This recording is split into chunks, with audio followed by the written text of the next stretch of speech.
السلام عليكم ورحمة الله.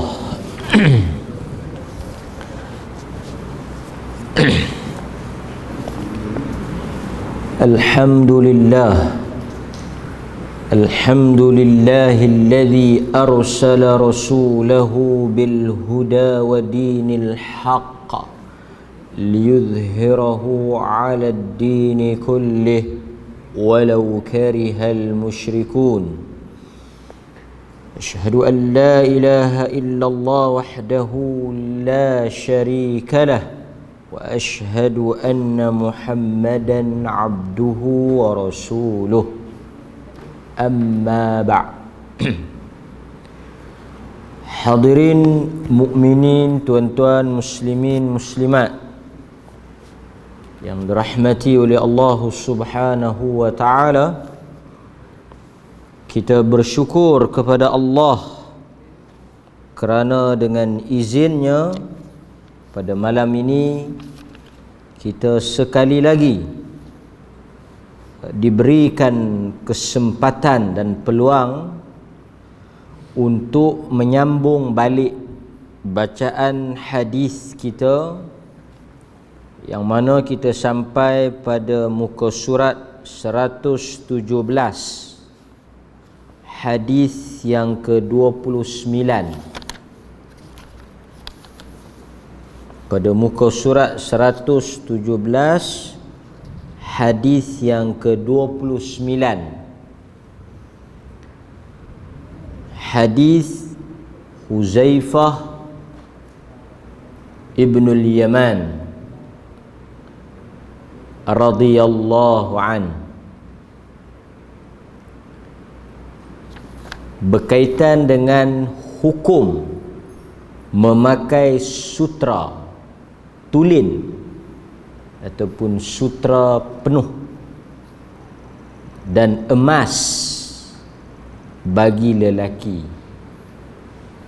Itu tajuk dia. Sami'tu Rasulullah sallallahu alaihi wasallam yaqul, kata Huzaifah ibnul Yaman, aku telah mendengar Rasulullah sallallahu alaihi wasallam bersabda, la talbasu al-harir wala dibash wala tashrabu fi aniyati adh-dhahab wal fiddah wala ta'kulu fi sihafihima fa innaha lahum fid dunya wa lakum fil akhirah, atau kama qal. Hadis rawahul Bukhari.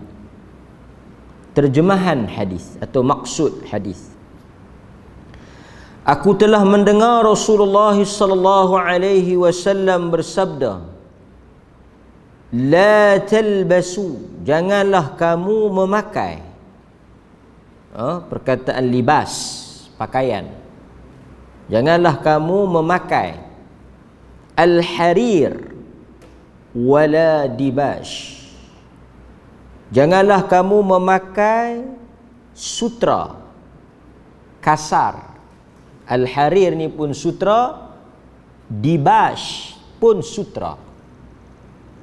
Sebab itu kita pernah mendengar hadis Anas bin Malik yang dia cerita tentang akhlak atau sifat Nabi sallallahu alaihi wasallam. Kata Anas, ma masistu dibajan wala hariran alyana min kaffi Rasulillah.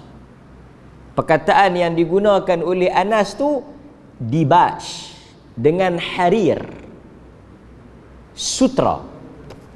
Sutra yang kasar, sutra yang lembut, sutra yang halus. Sutra ni pun dia ada grade. Selalunya kain sutra ni orang pakai buat baju lah, pakaian lah kan.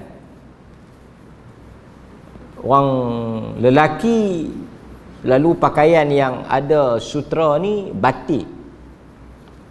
Batik yang harga mahal ribuan ringgit tu, dia ada sutera ataupun daripada kain sutera, silk, kan? Okey. Jadi Nabi kata jangan pakai. La di situ la nahiyah. La bermaksud la larangan.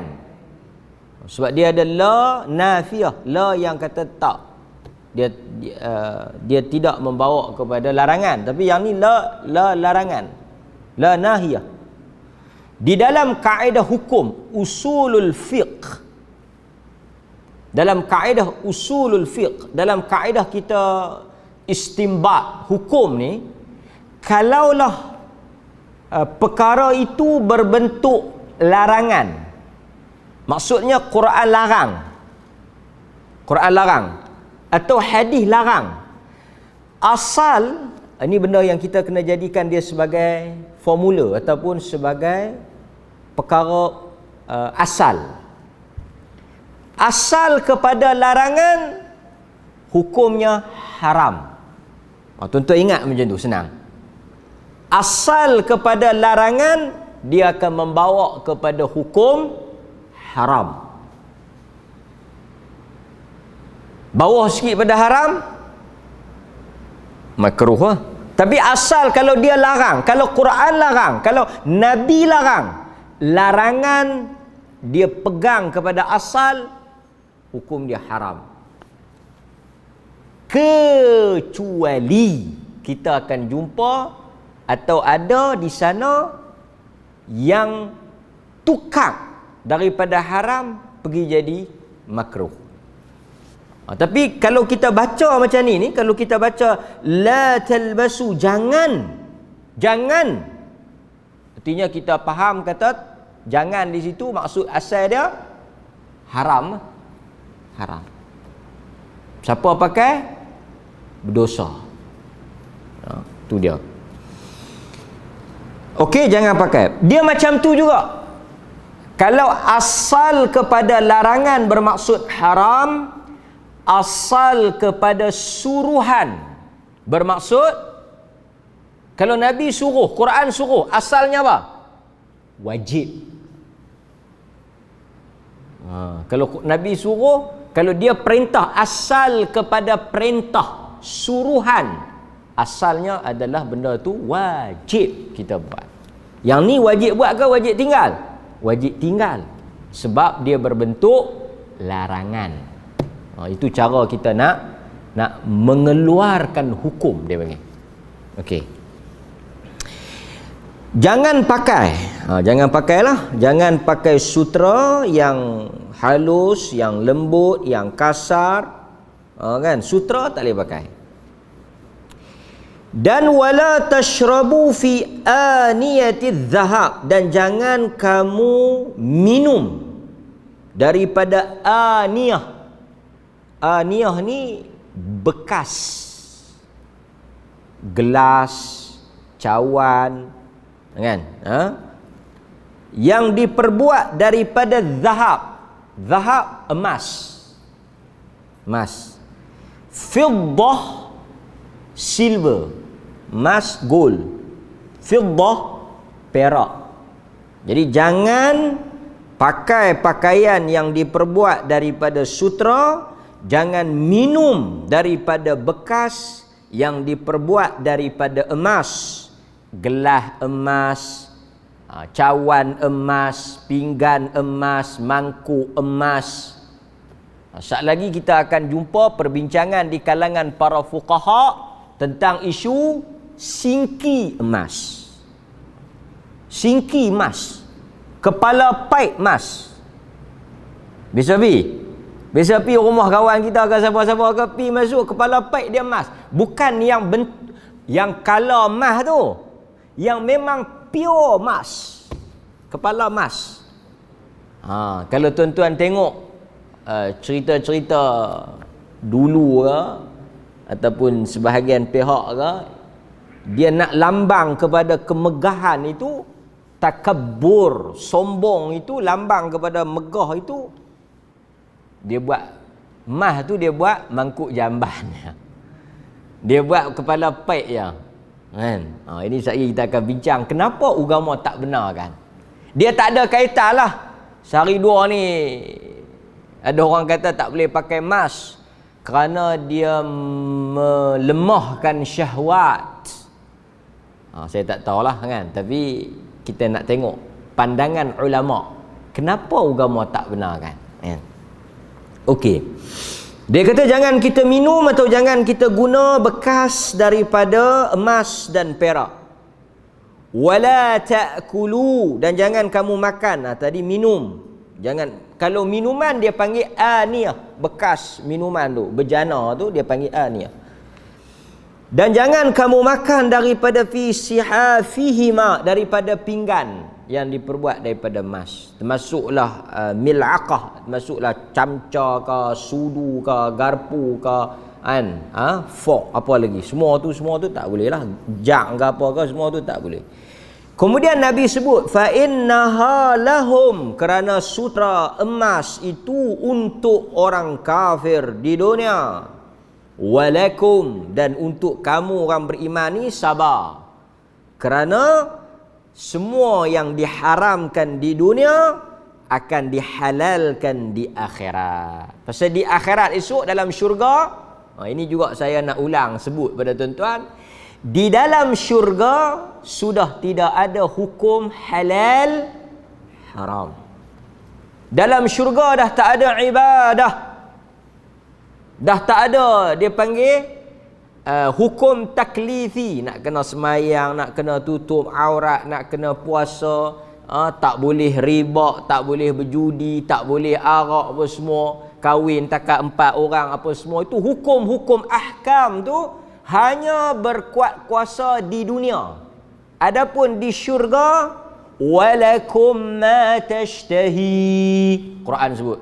Bisa jumpa tak ayat tu? Quran kata walakum.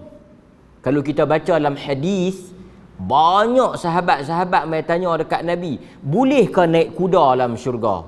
Ada tak tempat nak bercucuk tanam? Kebun ada tak? Bendang ada tak dalam syurga? Ada tak pasar nak menega dalam syurga? Depa tanya macam-macam berdasarkan hobi. Depa punya inilah tuan-tuan orang menega mungkin tanya, ada ke nak menega dalam syurga? Yang jenis cucuk tanam, boleh tak tanam-tanam? Macam-macam. Badui punya soalan katun.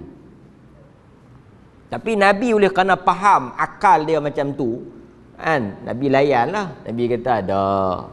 Cuma dalam syurga ni, dia mai tanya, dia kata orang-orang hadari, orang-orang Mekah, bandar ni, urban ni, orang-orang yang duduk pekan ni, bila dia dengar badui tanya, dia kata badui ni begutulah, badui duk kira nak tanam. Duk kira. Cuma Nabi kata tanam di syurga tak sama dengan tanam di dunia. Tanam di syurga kamu tahu benih terus tu keluar buah. Lagi syok. Tu ya. Lah ni tuan-tuan, semua orang cari benih yang paling cepat berbuah. Kerana itu tabiat manusia. Manusia tu apa? Wa khuliqal insanu ajula. Kan dalam Quran sebut kan? Apa makna ajula? Manusia itu tabiat dia apa? Sifat kita apa dia? Ajal. Gelut. Kita tak suka benda yang lambat. Kita suka instant, cepat.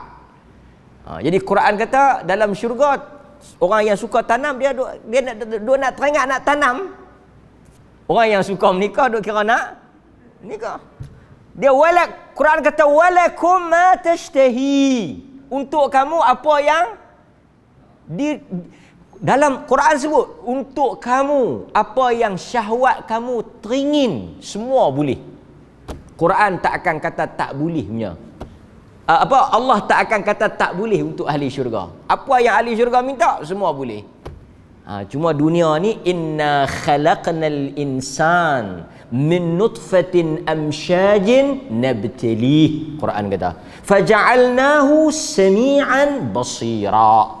Kami jadikan, inna khalaqnal insan, kami jadikan manusia itu daripada air mani yang hina. Untuk apa? Di dunia ni Quran sebut nabtalih, untuk kami menguji mereka. So dunia ni darul ibtila. Tuhan nak tengok, aku tak bagi yang ni, dia boleh sabar tak? Kan? Okey. So kita sambung. Dia kata fa innaha lahum. Untuk orang kafir ni, pasal itu tuan-tuan jangan peduli apa orang kafir buat, apa orang kafir lakukan. Memang dunia ini syurga orang kafir. Dalam hadis yang diriwayatkan oleh Al-Imam Al-Bukhari, Nabi SAW menyebut ad-dunya sijnul mu'min wa jannatul kafir. Nabi yang sebut perkataan tu. Pasal itu kita jangan compare. Tuan-tuan, saya jangan bandingkan kehidupan kita dengan kehidupan orang bukan Islam, orang kafir. Pasal apa mereka macam tu? Pasal apa mereka boleh? Jangan bandingkan. Kerana Nabi telah sebut, dunia ini adalah penjara bagi orang-orang beriman. Dan dia adalah syurga bagi orang-orang kafir. Sebab itu orang kafir, kehidupan mereka di dunia ini bebas. Mereka boleh buat apa yang mereka nak. Mereka memang hidup berdasarkan kepada tuntutan nafsu mereka. Mereka tak peduli dah halal haram. Pasal apa? Kerana itu syurga. Tapi kita kena hidup. Kalau kita pun hidup macam syurga, kalau kita atas dunia ni pun perangai sakan lebih kurang macam syurga, maka kita tak akan dapat syurga akhirat. Nampak? Ini penting. Hadis ini diriwayatkan oleh Al-Imam Al-Bukhari di dalam sahihnya. So jelas kepada kita hadis ini memberikan hukum seperti yang disebut oleh penulis kitab ataupun buku kita ini, Al-Imam Syaukani rahimahullah. Dia sebut dalam kitab dia Nailul Awtar, satu kitab yang mensyarahkan hadis-hadis hukum. Kata Al-Imam Syaukani, dia kata hadis ini merupakan dalil yang digunakan oleh majoriti ulama bahawa sutra dan emas haram bagi lelaki dan harus bagi wanita. Tang ni kita nak ulas sikit. Dia kata apa? Kata Al-Imam Syaukani, hadis inilah yang menjadi hujah kepada jumhur. Jumhur ni maksudnya majoriti mazhab. Mazhab Syafi'i, mazhab Malik, mazhab Ahmad. Semua mazhab kata tak boleh, haram bagi lelaki. Tetapi harus bagi wanita. Kerana di sana ada hadis-hadis lain lah. Pasal apa wanita boleh? Tuan-tuan kena ingat, wanita yang betul-betul wanita, bukan wanita jadi-jadian. Pasal lah kita ada lelaki, kita ada wanita, kita ada khunsa, yang ni lelaki dan wanita campuran lah. Dan kita ada perlis. Fatwa terbaru apa dia? Fatwa perlis yang terbaru mengharamkan pondan mai masjid. Jadi yang tak mai masjid tu, saya tak kata. Laki-laki kena mai masjid lah. Laki-laki kena mai. Wanita, laki-laki semayang di mana? Di masjid. Perempuan di rumah, betul tak? Tu hukum tu, bukan saya mereka. Laki-laki mayang di masjid, perempuan mayang di rumah. Yang di rumah pun tak, dia panggil baina manzilatain, di antara dua kedudukan. Di rumah pun tak, di masjid pun tak. Yang ni dia panggil pondan. Kalau laki-laki yang mayang di masjid, kalau mayang di rumah perempuan. Awak dia kata tak sah ke? Bukan masalah tak sah, masalah asal kepada suruhan Nabi itu lelaki di masjid. Dan berikan satu bukti Nabi semayang di rumah. Habaq mai satu riwayat Nabi semayang di rumah. Maka kita sebagai orang lelaki jadi lelaki lah. Jadi lelaki, salah satu sifat kelakian itu, dia takkan semayang di rumah, dia mayang-mayang di masjid. Itu salah satu sifat kejantanan. Lepas itu bila kita nak kahwin tuan-tuan kahwin dah. Orang perempuan bila dia nak kahwin, dia kena cek kejantanan laki-laki tu. Salah satu ciri jantannya lelaki tu, dia mestilah semayang di masjid. Tanya boyfriend dia WhatsApp. Dia tak abang tak boleh lah kan, tak menikah. Dia kata, you duduk semayang di mana? I duduk semayang di rumah. Jadi kita cari hotline lah. Kita cari yang dia kata dia semayang di masjid kan. Okey. So dalam hadis ni Nabi SAW sebut uhilla liinath ummati wa hurrima ala dhukuriha.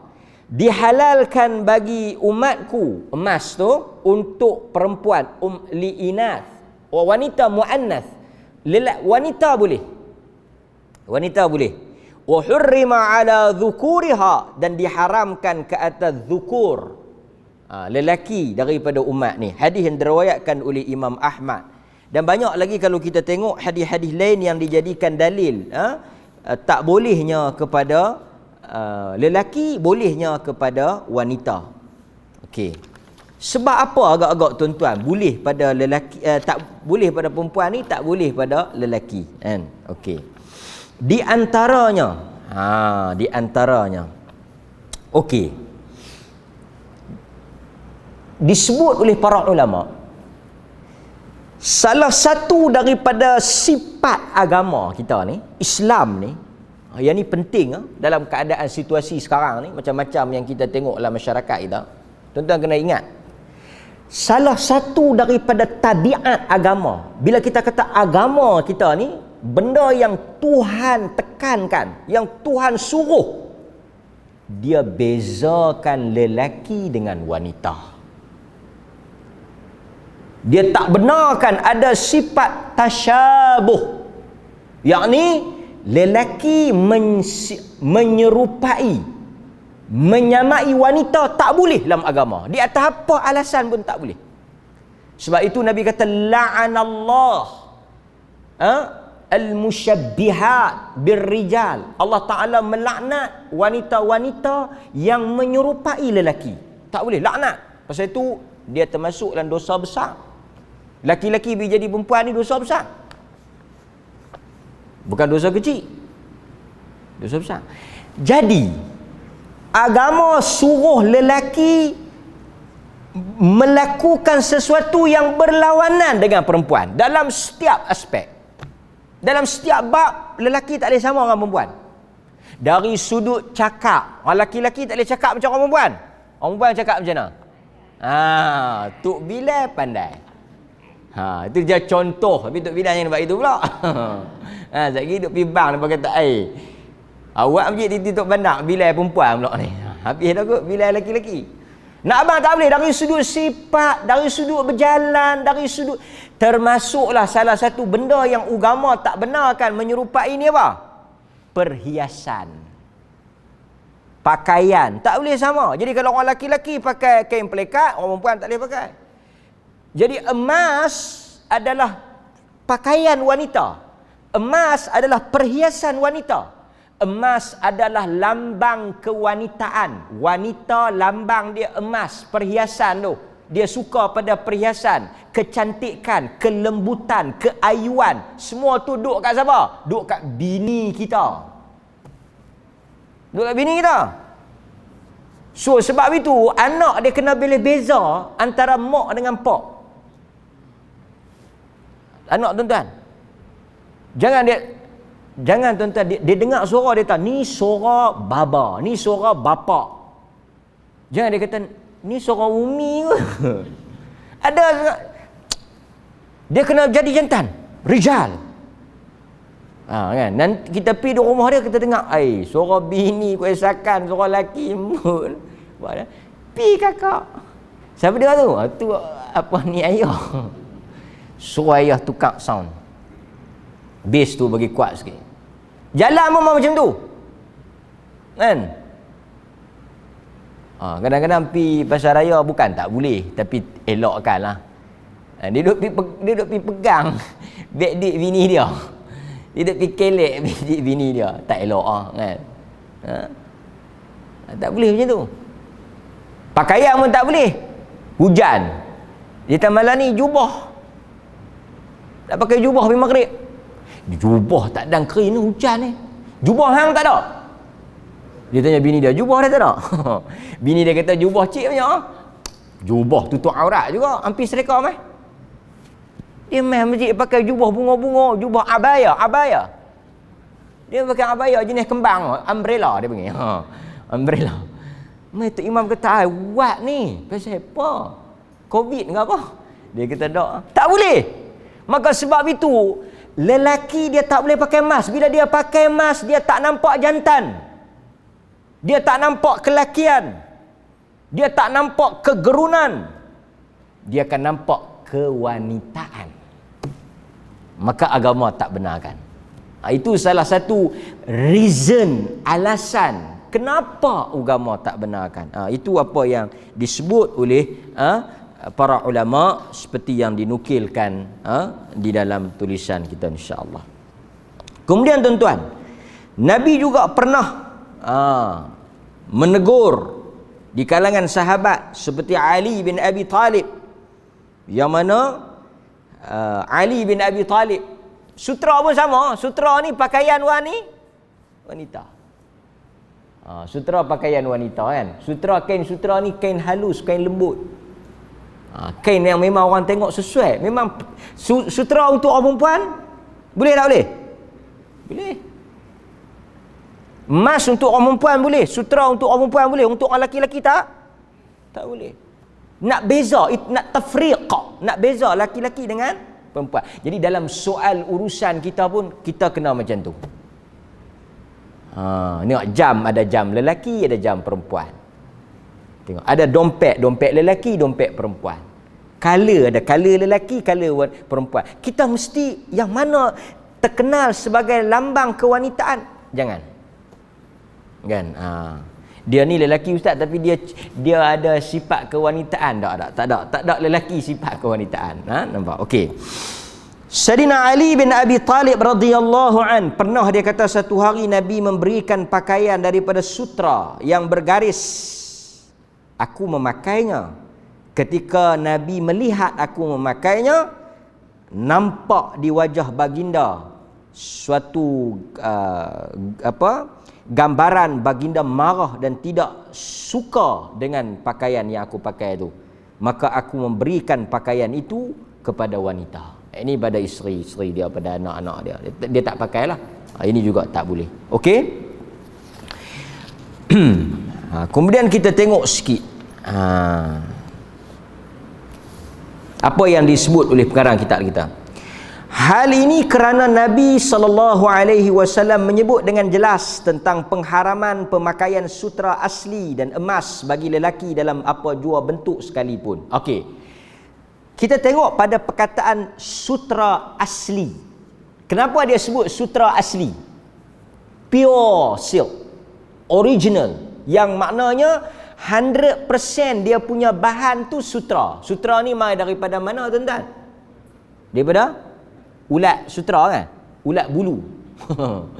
Ulat sutra mahal, kan? Okey. Sutra asli tak boleh. Makna kepada perkataan ni, kalau sutra campuran, sintetik. Kalau sintetik macam mana? Maka base kepada syarahan ataupun huraian ni yang tak bolehnya kalau pure. Kadang-kadang ada sutra, dia bukan sutra, dia campuran sutra dengan kain lain, tapi dia lembut, merli, halus, cantik, boleh. Sebab dia bukan pure sutra.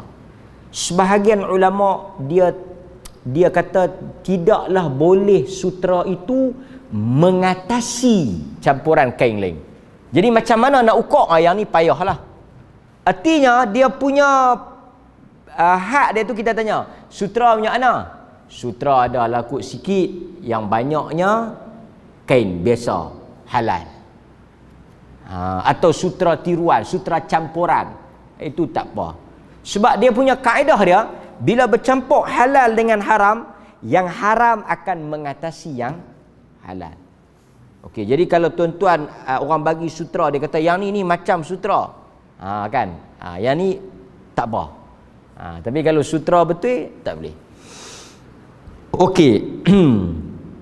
Dalam apa jua bentuk sekalipun. Dalam apa jua bentuk sekalipun ni maksudnya apa? Sebagai cincin, sebagai rantai, sebagai jam, tak boleh ya? Jam, rantai, cincin, pen, tak boleh. Pen emas, jam emas, tak boleh. Saya tak tahulah, tapi ada jam mahal. Jam mahal ni wallahu ta'ala a'lam. Apa pasal mahal, banyaklah syarah. Kalau cerita bab jam ni wallahu ta'ala a'lam. Tuan-tuan tak tahu jam apa tuan-tuan pakai, kan?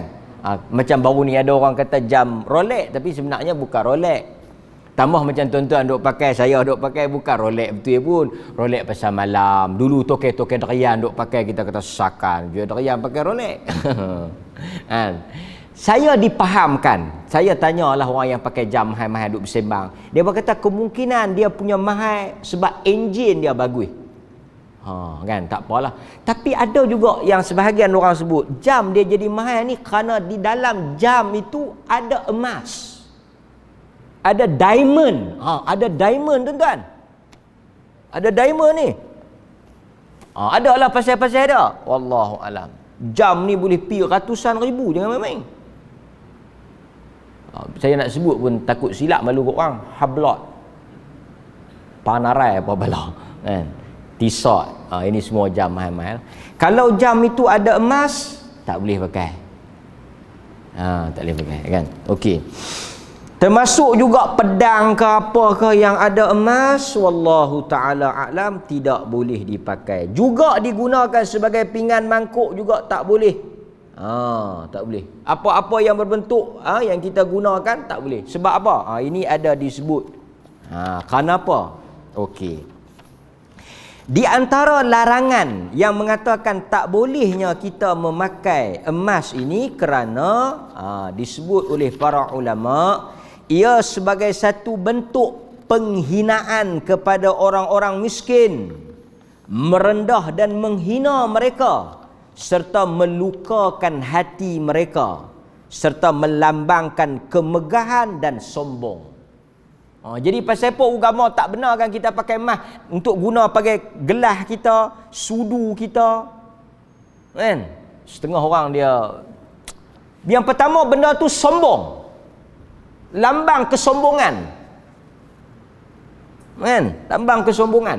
Dan agama tak benarkan kita sombong walaupun sebesar man kana fi qalbihi mithqal habbatin min khardal. Nabi kata siapa yang ada minal kibir, daripada sombong. Kita bukan kata mah betul, mah muhung pun kita sombong tak sangka dah. Zulian tu pun megah tak sangka pergi makan nuri pun. Duk idak selok tunjuk Jadi tak boleh. Apatah lagi kata para ulama, orang miskin yang terpaksa bertarung untuk hidup, nak makan, dia tiba-tiba dia tengok emas yang bernilai tu hanya digunakan untuk makan, minum, buat macam tu saja. Apakah perasaan mereka? Sombong, menghina, melukakan, mempelekeh dan orang kata apa? Macam merendah-rendahkan lah. Kan? Benda yang bernilai tu buat macam tu ya. Nampak? Macam orang kita sembang, dia kaya. Tuan-tuan, dia habaq dia kaya. Tuan-tuan bisa dengar. Ni saya satu orang. Tuan-tuan bisa dengar Pablo Escobar. Bisa dengar? Kaya dia ni, kaya. Raja dadah dunia. Dia punya duit banyak. Dia punya duit sangat banyak. Sangat banyak lah duit dadah. Tuan-tuan tahu apa dia buat? Dalam dokumentari dia tu, dokumentari real cerita dia tu, Pablo Escobar ni, dokumentari dia, orang putih buat. Dia larikan diri dengan anak-anak dia daripada DEA, American punya dadah ni, liga nak tangkap dia. Dia lari. Masa dia lari tu musim sejuk. Musim sejuk. Jadi untuk nak menyelamatkan anak bini dia, Escobar ni bagus walaupun dia ni raja dadah, dia tak isap dadah. Dia jual dadah. Dia satu orang yang sangat penyayang. Dia jaga anak bini dia bagus. Kan? Tuan-tuan tengok dokumentari dia. Dia jaga anak bini dia. Dia telah bakar berjuta dolar untuk bagi anak bini dia panah. Cucuh duit. Tuan-tuan, bukan duit jenis duit-duit lagu kita. Hak jenis 5-60 ringgit ikat getah tu. Ini ikat getah sejuta, ikat getah sejuta. Orang pergi rumah dia korek dinding tu semua duit. Dia cucuh macam tu ya. Habis dah satu guni, cucuh lagi. Duk idak cucuh bakar. Tak habis-habis lagi berguni duit. Dulu siapa tak tahu, dia kata kena skim cepat kaya, nak cucuh apa ni, nak nyalakan apa ni cerut, duit 50. Kita tengok ya Allah, doa bagi bankrupt kan. Penghinaan. Tuan-tuan rapat boleh tak sampai maksud pasal apa agama tak bagi guna emas, tak boleh guna emas? Sebab saya macam duit tadi lah. Dia buang duit macam tu lah. Buat orang pelih guna perkataan yang tepat. Buat tahana macam tu lah. Buat lagu tu, buat olah-olah itu. Buat tahana. Kan? Apatah lagi tuan-tuan faham Okey. Kita saya pergi satu rumah orang kaya. Dia buat bunga. Kaya lah dia buat bunga. Dia tengok, ni macam duit ni. Duit 50 buat bunga. Buat bunga buat hiasan. Kita pun duk keliling tengok kan, nasib baik ramai. Kalau tidak cerah setengah. Buat bunga. Nampak? Kita nak boleh 50 kan, sengkang mata. Okey, hadirin mukminin. Jadi tuan-tuan faham pasal apa agama sensitif benda ni. Pasal itu kita tak boleh buat satu benda yang menghina. Nabi tak, hatta makanan pun Nabi tak bagi hina. Pasal apa? Kita mungkin makan nak hina. Pasal ada orang tak makan. Hatta makanan sahabat kita, saudara kita jin pun Nabi tak bagi. Nabi kata jangan istinja dengan tulang. Jangan istinja dengan tulang. Pasal apa? Kerana itu makanan saudara kamu. Jangan hina makanan dia. Nampak? Benda-benda yang ada nilai jangan dihinakan. Okey. Di samping itu Rasulullah sallallahu alaihi wasallam juga mengingatkan tentang azab yang pedih bagi orang yang makan dan minum dari bekas yang diperbuat daripada emas dan perak. Dalam hadis yang Nabi sebut, dalam hadis yang lain Nabi kata siapa yang minum daripada bekas perak termasuk emas, maka menggelegak di dalam perutnya daripada api neraka. Itu satu ancaman. Cuma tuan-tuan hadirin mukminin, biasalah kalau kita sebut berkaitan dengan haram ni, dia akan ada bab dia panggil pengecualian. Dulu orang laki-laki ada buat gigi mah. Orang kampung ada buat gigi mah. Tuan-tuan, kita bincang tak bab gigi mah? Gigi mah, katakanlah Bang Usuk buat gigi mah. Ni cerita betul ni, ini bukan cerita melawak, ni cerita hukum. Maka apabila Bang Usuk mati, emas tadi mesti difaraid. Emas mesti difaraid. Kadang-kadang orang kita tak faraid mah. Dia pergi pakat geng-geng perempuan, anak-anak perempuan. Dia kata ni, hang ambil subang, hang ambil gelang, aku ambil rantai. Yang anak-anak lelaki dia pun tak bagi. Pasal apa? Pasal apa kan pakai? Pakai tak pakai cerita lain. Tapi emas kena faraid. Lepas tu dia tanya pula, kain batik tak mau faraid? Adalah benda-benda macam tu tak ada nilai, tak ada value. Harta yang ada value ni yang kita kena faraid. Jadi termasuk salah satu benda yang kena faraid, gigi emas. Kalau kita nak cabut masa dia mati, gigi duk kerah lagi tau. Jadi dia boleh merosakkan mayat. Ni ulama bincang habis lah. So kita biar dulu mayat dia lama mana ni, pinta kebenaran polis lain. Nampak nak buat apa? Kami nak pergi korek cabut gigi. Boleh tak? Pasal apa kita tak boleh? Kalau dia boleh cabut masa hidup, dia cabut siap. Pasal apa tuan-tuan? Pasal emas, harta. Kalau kita biar macam tu, dia termasuklah apa? Idha'atil mal. Membazir, membuang harta. Nabi SAW larang an kathratis su'al wa idha'atil mal.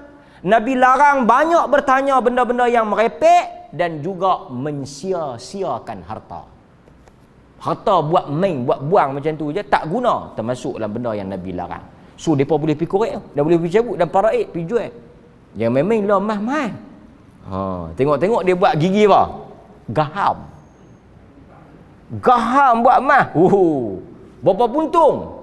Kiri kanan. So ini sebab itu bukan Piramli, sebab itu Ajis Sudin. Ini ada harga. Kan? Ini kalau jual ada harga. Kan nampak? Betul dia cakap, setiap benda yang ada harta, agama tak benarkan kita buang.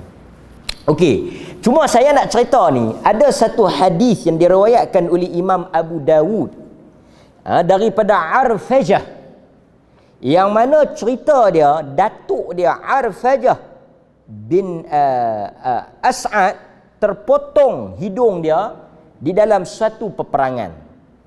Fattakhadha anfan min waraq. hidung ni putih masa perang. Putih masa perang. So bila putih masa perang, dia buat hidung palsu daripada perak.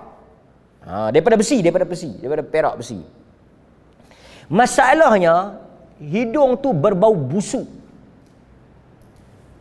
So Nabi sallallahu alaihi wasallam fa'amarahu Nabi sallallahu alaihi wasallam fattakhadha anfan min dhahab. Nabi kata hampir cabut hidung tu, pi buat hidung daripada emas. So hidung dia daripada emas. Jangan main-main tuan-tuan, ini yang dipanggil hidung bernilai.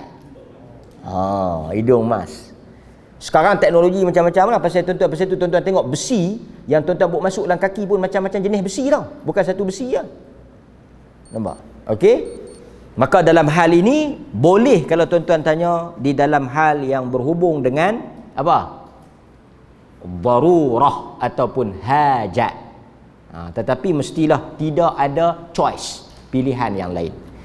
Kemudian tuan-tuan hadirin mukminin, yang saya nak sentuh juga dan disebut dalam kitab kita, saya sebut juga, ada juga yang tanya tentang alas.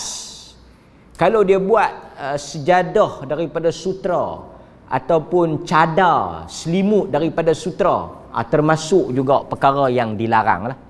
So tak boleh guna langsung, melainkan orang yang ada sakit kulit, yang mana kulit dia tu tak sesuai dengan kain selain daripada sutera.